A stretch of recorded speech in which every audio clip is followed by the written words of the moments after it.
Welcome everyone to today's video where we talk all about managing work-life balance and especially for those that work from home as well as a married couple.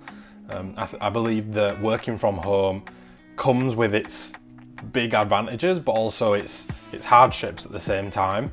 And so today as a married couple we want to talk about what that looks like for us, how we manage it, practical things that we do to be able to have the best thriving marriage possible with all its difficulties in between, and our experience of it all. And so we just want to give a little bit of background about where we are right now as well, our work situation, as well as how we manage that between us. And so maybe Faith, if you want to give us a little bit of background on where we're at right now, your work position, and mine as well if you want, or I can do mine. Sure. Yeah. I work from home, hence the context of this video.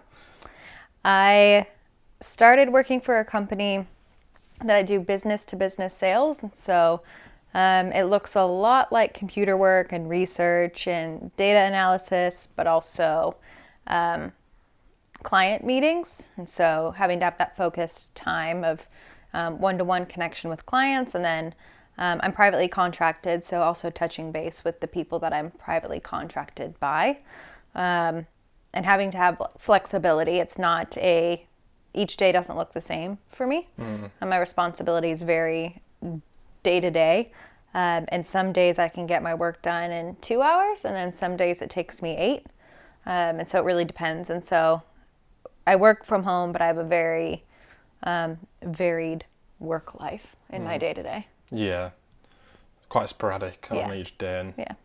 Whereas for me, I have worked from home for about 6 years now, a little bit longer actually.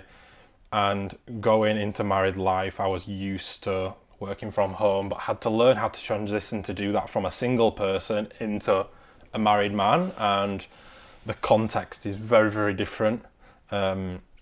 We share a room.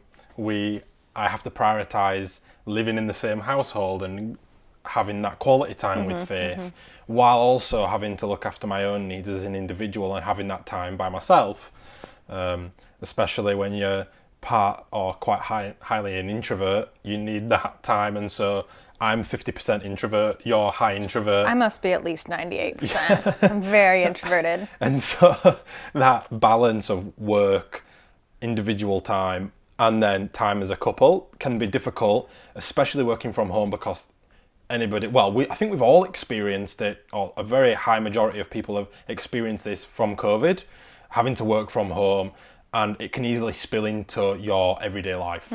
And so how do we do that? And that's what we want to talk about. And some things that I do personally to try and help with that is I need a separate room to work in. We are currently living in my mum and dad's house until we get our own place, which is hopefully very, very soon. And so I actually use my old room to work. And that for me is a really important factor in having and creating that space that separates work from everyday life, or my time with Faith, or time with family, or even time for myself. And I make sure that room is set apart for work. On the odd occasion, I will go out into the garden and work when we have good weather in England, which is very rare. It's ironic because it's currently raining, as he says that. It is, and but 90%, 95% I'm upstairs in that room, and so that for me is a great factor to have an environment which is solely for working. And we also do other things together, but to give my best for my work and for Faith, I know a big part for me is having that individual time just to exercise. And so that for me is once or twice a day, whether it's a walk or working out in the house or going to the gym, whatever it looks like. And so that is a time personally just for me. I work on myself, and so I believe all of us need that time if we're going to manage our life work balance well, and our marriage as well, and prioritizing our marriage. We need to be able to come from a place of being able to give from ourselves well, and it's an overflow of yourself. You can only give what you have, and so if you don't have a lot, then you can't give anything. And I'm not sure what that looks like for you in its entirety, if you want to give a little bit of context on how you manage that. Yeah, it's so interesting. You make the point of having those like separate spaces, and it helps you kind of compartmentalize work and then life. And I think I have two things to say on this. First is the way I compartmentalize is all based off of time. So I have strict timelines that I work with, in which I start work and that I end work. And I can work within those work hours. Not that I'm working the whole time, but it's usually between 10 and 5 is when I'm doing my work hours. And then after that, I won't check emails. If I have someone message me, I won't respond, because it's not like I'm a brain surgeon. Nobody's going to die if it waits to the next day. But that's part of those boundaries that you set in place with yourself to be able to not have work leak over. I know a lot of people who end up like having nightmares about work, and they're constantly thinking about it. It's the first thing they think about when they wake up, and it's the last thing they think about when they go to bed. And that's just never the lifestyle that I wanted to have for myself. Is I want to devote time to work, and the time that I devote to work is the only time that work gets. And I think the other thing, so for me, it's strictly time. I can work in the room, like our bedroom, no problem. And we are kind of limited in the rooms in the house that we can work, because we are at Joel's parents' house. So I have no issue working in the room, taking client calls in the room. But the other thing that we've recognized, I think you'd agree with me on this, is that we learned that you can't give 100% of your focus to everything all the time, everywhere. It's so tempting when you are in your home environment to, not only is your spouse there, but you also are looking at the laundry that needs to get done, and the groceries that need to get bought, and work that needs to get done, and the rooms that need to get cleaned. And then your partner is there as well. And so you have all of your responsibilities and all of your priorities in your life in one space. And so it takes a lot of self-control to recognize, like, give 100% of your focus to one thing at a time, rather than giving, 33% focus to 3 different things. I think absolutely. That math adds up, something like that. Is that right? Yeah. Well, 33% to 3 things, yeah. Cheers to that. Faith's maths is just great. You saw the best of it just now. I totally agree though. Like you said, you have 100%. And so if you're in a room doing work and with somebody, that is either going to go to 100% work and 0% that person, or 70% a person, 30% work, or you're just not able to do it, and so having those spaces of where you separate is I believe much better, much more effective. And I think when we all truly look at our lives and want to be healthy people, I think we would all agree that when we work, we want to give the best to work, and when we spend time with our spouse or with our partner, that we give the best to that person. Because if we work well, then that overflows into our marriage, and if our marriage is good, that overflows into our work. But if we try to just constantly do both at all times, we're not going to be able to be the best at what we are. If we get better at work, then we get promotions, then our marriage looks better, our house looks better, all of these things. And so it's knock-on effects and consequences of either us doing it well or not well. And so, as well as just wanting to give the best to your spouse when you're with her, or him.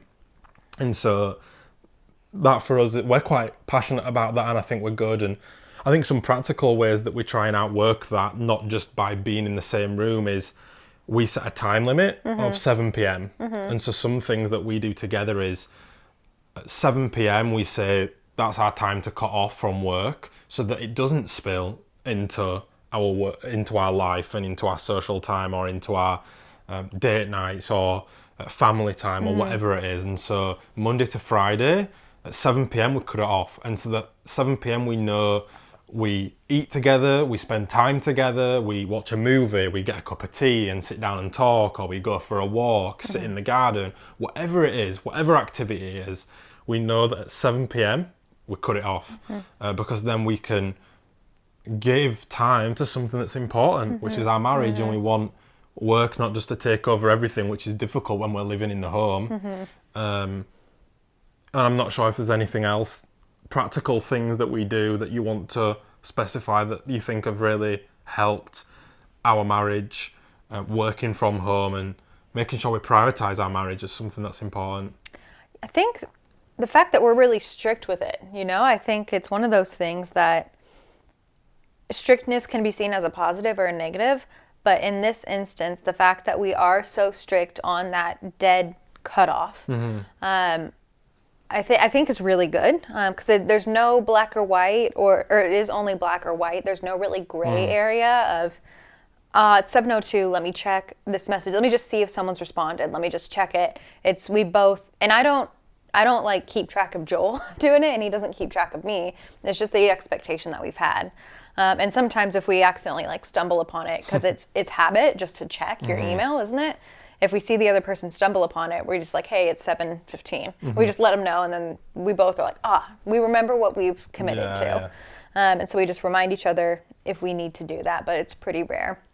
Yeah. But I would say it's one of those things, if you set a boundary in place or a parameter in place, let it be strict, not from a place of what's the word I'm looking for? Not from a place of rigidity or control, but in a place of setting your expectations high and clarity. It's so much clearer that it's black and white.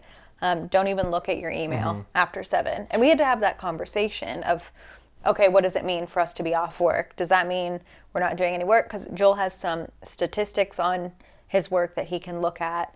And I can just look if someone's replied to my email or not.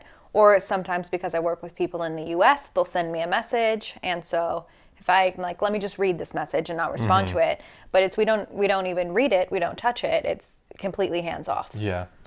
I think you're absolutely right. And I think a lot of the time we look at rigidity or that strictness as a negative thing. And I think sometimes it can be when it's controlling. But when it's in a place of setting a strict boundary and sticking to it, you're showing the value and the worth that your marriage has and that your family has. And by sticking to it, you're saying, look at how much worth, look at how much value, look at how much beauty there is in our marriage. And I'm going to work towards and strive towards keeping that marriage and my marriage the best it can be. Yeah. And that for us is what it's all about. That's our heart. That's our mindset going into it. And so, yeah, I think it's really, really good that we do that and have done that. And we hold ourselves accountable more than each other, but sometimes we do need that little nudge. And I often find myself going onto my emails or 7:02, and I'm like, I'll go onto emails out of just habit, like you said, and then I look at the time and oh no, 7:02, and I'll quickly swipe off it, and I'm like this. I'm not going to look at, I'm going to swipe off it before I see any emails pop up, because it's funny and I laugh to myself when I'm doing it, but I know I need that to remind myself, no, I'm setting myself a high bar and a high standard for my marriage and for my family when we have kids down the road as well, and so I can give to them, which the parameters will probably change. 7 p.m. they'll probably be in bed, so that might need, all of that, but we'll look to that down the line. But I still do stick to that, and I think it works so well for us. And having something that works for us it's made our marriage so much more great during those times later on in the day that we're able to give our best. Yeah, and it doesn't only just affect your marriage, but it affects what you are carrying into the rest of your day. By being clear with yourself and actually outworking those boundaries, not just being like, okay, in my mind, I'm not going to work anymore, but let me just read this.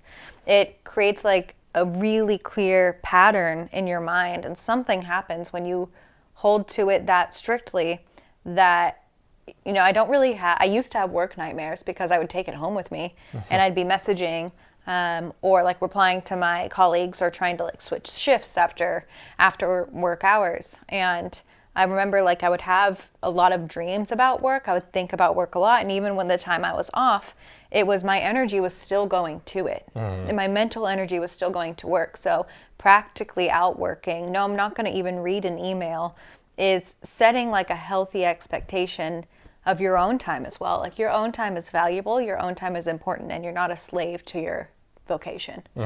Absolutely. No, I absolutely agree. That was my final thought, really. Yeah. No, I don't have any more thoughts on that really, apart from just working from home and trying to manage life, work balance, and your marriage, your family, responsibilities in a home can be really difficult. And it's something we haven't perfected. It's something that we're constantly trying to work towards to get better.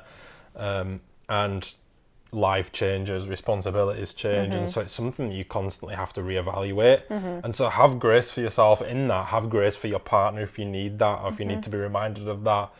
And these boundaries that we set, all the principles in place to have the best marriage, like I said, they're constantly changing. So it's not something that we can set in day 1 and day 1,000. It's still the same. It's not.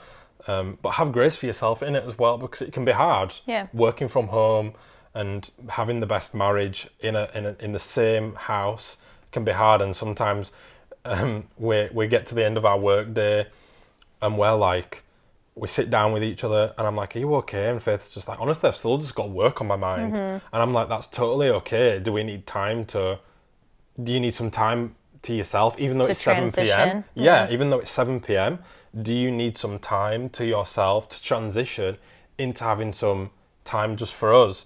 Because we are people that need a transition time. We can't just be 100% in all things all the time. We need rest. We need time to slow down. And so, to work until 7 p.m. and then spend loads of time together as a couple, 7:01, just isn't practical. It's probably not going to work, And so I know a practical tool for me as well is if I'm spending time with Faith at 7, even though I can still do work up until 7, and sometimes I'm putting out fires until 9, I will try and stop at 7:30 or 6:45. At 6:30, sorry, or 6:45, because I know I need that transition time. And so that can be something practical that we can do. But yeah, just have grace for yourself in that. Do you have any thoughts on that, or not really? No, I think you pretty well covered it, to be honest. Yeah. Thank you. But that's everything from us today, and I just really hope that our experience of working from home and having that work-life balance and trying to have the best marriage and best relationship can help you have the best relationship with your partner, with your spouse, and whoever you live with. If you've got kids, then that's kudos to you, because that's even more difficult than what we're experiencing now. But yeah, I hope that you've been able to take something for yourself and that you're really able to thrive in your relationships. And we hope that you're able to listen into past videos and videos moving forward, so that we can all take one step further in our lives together.